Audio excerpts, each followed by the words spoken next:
Hey, everybody. You're about to hear a brief retelling of the movie Valley of the Dead. Enjoy watching. Spain's Civil War began in 1938 and lasted for 2 years. The Republicans are beginning to lose ground as the Nazis demonstrate their support for the Nationalists. A caravan of automobiles commanded by a Nazi major interrupts the celebration of a wedding ceremony taking place in a tiny rural community. The people laugh when the family gives him a drink so strong that it burns his throat and causes him to choke a little.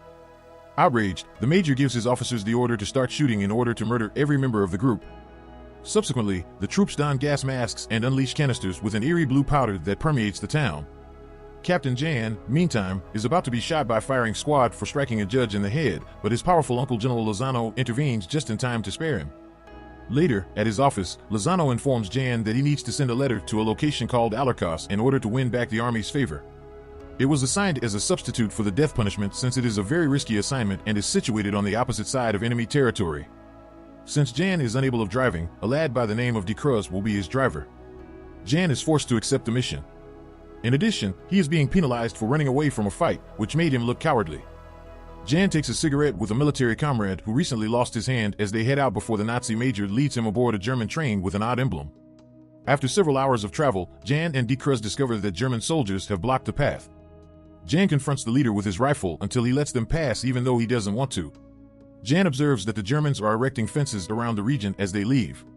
A few moments thereafter, they hear aircraft passing overhead, and Jan observes their altercation through a mirror. When a neighboring plane crashes, the pilot manages to escape with his parachute just in time. Jan orders De Cruz to halt and assist the pilot as he is one of their allies. After discovering some plane components with the same sign as the Nazi train, the two begin their trek through the wilderness and eventually come upon the pilot, who is hanging from a tree. The man lost both of his legs in the fall and died. The sergeant, who is leading a squad of opposing soldiers, suddenly surrounds them and seizes Jan's and De Cruz's firearms. Priest Killer kicks Jan and threatens to use her sword as he pretends to have intelligence to get the sergeant to approach. Sergeant forbids her from murdering him on the grounds that he would be a useful captive. Later, when they examine his clothing, they discover the mission letter. However, inside the envelope, there's merely a piece of paper that says war is won with balls. Sergeant becomes irate and orders Fuse to shoot De Cruz. However, as soon as Fuse pulls out his revolver, De Cruz stains his pants. Ultimately, Sergeant chooses to hold them both as captives, and the gang prepares to depart. The pilot abruptly awakens as a zombie and charges at the soldier, biting him to death. The photographer remains behind to capture a shot of the hanging body. With his haste to save his comrade, Brodsky throws the zombie aside, only to find that his hands are coated with an odd blue powder. As the undead continues to move, Brodsky fires, but his shots are ineffective. The zombie doesn't really go down until Sergeant shoots him in the head.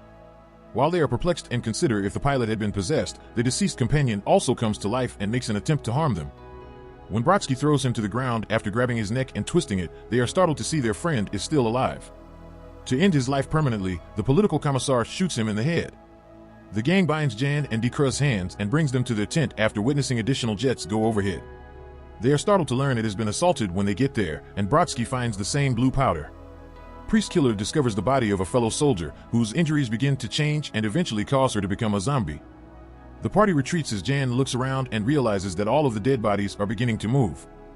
However, one of the young soldiers recognizes his father's mutation and rushes to him, only to be swiftly devoured by the undead.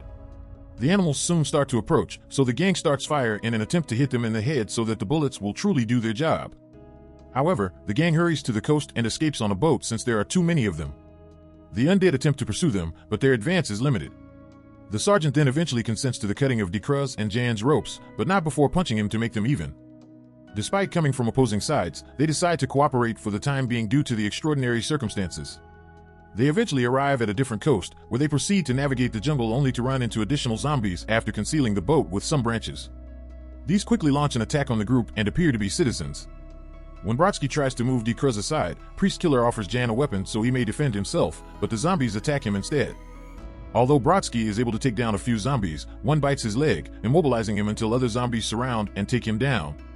Priest Killer tries to assist him, but Jan pushes her away as it's useless. The gang continues after witnessing their companion turn into food, and later that night they locate their safe house. Upon entering, they are met by 3 individuals brandishing weapons: Sister Flor, Lieutenant Jurel, and Private Raffer. After pulling out their guns and getting into a fight, the gang decides to cooperate after they discover they are all fleeing the zombies. Flor tends to any wounds while they spend the night in the safe house. Over dinner, Decruz learns that Fuse is a well-known bike racer who had autographed a picture for him when he was younger, but Fuse disputes this. To get Priest Killer off her back, Gerald tries to make a move on her, so she tells him about the horrible things she did to the priest who had mistreated her younger sister. The commissar locates a quiet area and discloses that he has a phone, which he uses to place an enigmatic private call. As this is going on, Jan lights a cigarette with the letter, and the heat causes a hidden message to show on the paper. He keeps the map, which shows the whole region, to himself for the time being. He then makes an attempt to make out with Priest Killer, but she rejects him as well. Upon observing that his hands aren't calloused from work or combat, he confesses that he's only a lawyer. They hear a wolf howling later in the night, and when they open the window to see a zombie moving toward the home, they are startled. Raffer shoots it dead on the spot, but then a horde appears and moves for the home as well.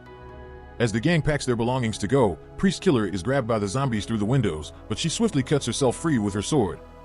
They hastily use a big box to block the door as they begin to open it as well, then flee by the rear door. Fuse fires up some dynamite and tosses it at the zombies as they open the door and enter, effectively blowing up the home and all the creatures within. After exploring the forest for a few hours, the gang comes upon electric fences that have a large number of zombies clinging to them. Jan fires a merciful shot at Brodsky, one of these electrocuted undead. Jan then proceeds to show the others the map, which has German writing on it. It appears that the Nazis planned the route and timing of the zombie hordes emerging from the valley and erected walls to impede their progress. This leads the gang to believe that the first experiment that turned people into zombies was carried out by the Nazis. The group chooses to search for the spot indicated by an X on the map in order to find out what's going on because they are trapped inside the gated area and cannot leave. A little while later, they discover the original town, but there are no people in sight, just a wrecked celebration dusted in blue powder. Priest Killer detects lights in the church, so he goes inside while Decruz starts working on restoring a truck. Inside, they find a really unsettling lab. There's a container with the same train emblem among all the bloody tools.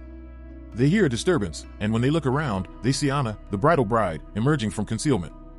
She recounts that her husband's collapse on top of her rescued her when the Nazis began fire. After that, they threw the blue powder, and Anna hid by using the diversion. Before long, she heard the corpses resuscitated and the Nazis chuckling in the distance.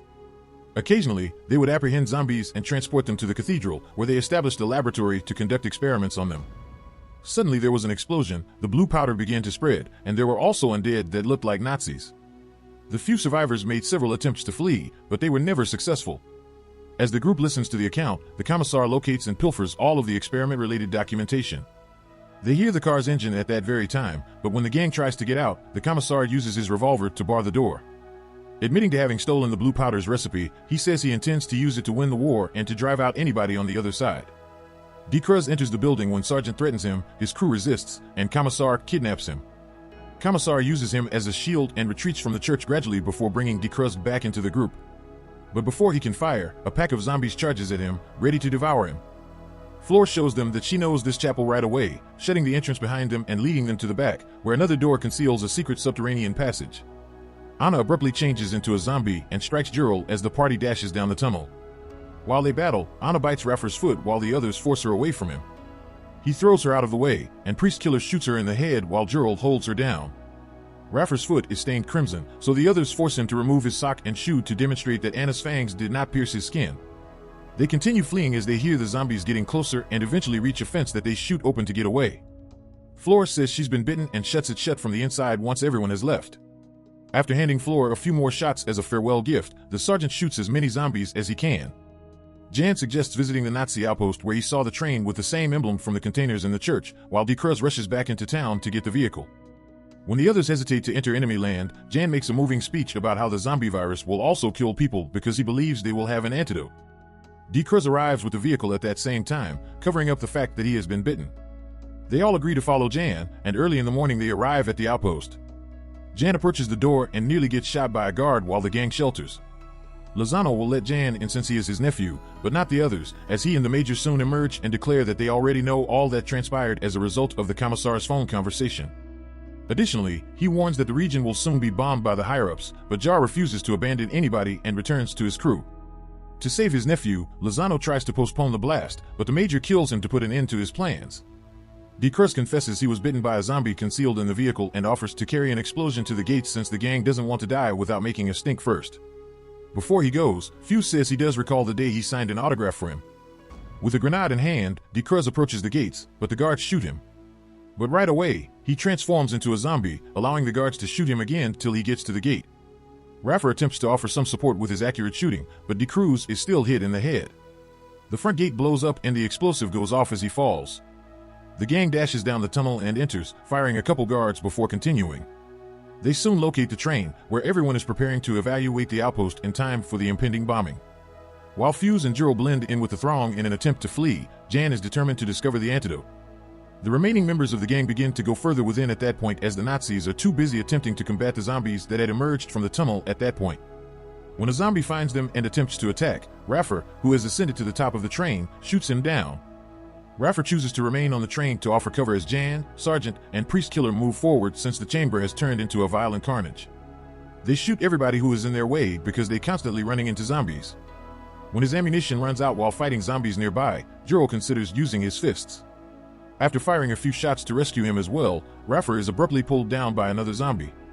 Apprehensive, Juro flees inside a vehicle with Fuse, echoing his actions. They start talking about how much they miss their spouses and then see something in the mirror. There are explosives in the rear of the vehicle. Juro lights the remaining dynamite that Fuse has with his cigarette, and the lads fall down with a massive explosion that brings a horde of zombies with them. When the three of them eventually locate the railcar bearing the symbol, Sergeant chooses to locate the engine and start the train while Jan and Priest Killer search for the counteragent. They discover the Major, who had shot himself, inside the train. The Major reveals that there isn't an antidote, contrary to Jan's belief that he squandered it.